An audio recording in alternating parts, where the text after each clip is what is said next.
ఇప్పుడు షర్మిలకి అసలు పరీక్ష. ఎందుకంటే తెలంగాణ నుంచి ఆంధ్ర మీదన పడి ఆడవటం అన్నటువంటిది సహజం. కేసీఆర్ అంట ఇప్పుడు నిన్నటిదాకా ఇక్కడ విచిత్రం చూడండి, కామెడీ.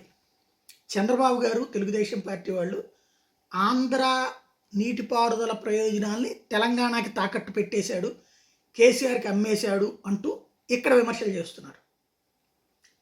అక్కడ ఇదే చంద్రబాబు గారి శిష్యుడు కేసీఆర్ తెలంగాణ నీళ్ల ప్రయోజనాలు ఆంధ్రాకి తాకట్టు పెట్టేశాడు జగన్తో కొమ్మక్కయ్య ఆయన ఆరోపిస్తున్నాడు. గురువుని నమ్మాలా, శిష్యుని నమ్మాలా?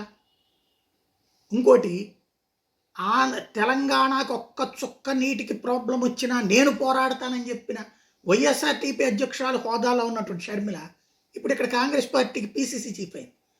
ఇప్పుడు ఆంధ్ర వాళ్ళు నీళ్ళని దోచుకుంటున్నారు, 4 టీఎంసీల నీటిని. గతంలో రాజశేఖర రెడ్డి దోచుకుపోయాడని కాంగ్రెస్ సీఎంగానే ఉన్నాడు ఆయన. రాజశేఖర రెడ్డి దోచుకుపోయాడని రేవంత్ రెడ్డి మాట్లాడు. ఇప్పుడు అదే రేవంత్ రెడ్డి కాంగ్రెస్ పార్టీలోనే ఈవిడ ఇక్కడ పీసీసీ చీఫ్, అదే నాన్నకి వారసురాలని చెప్పుకుంటుంది.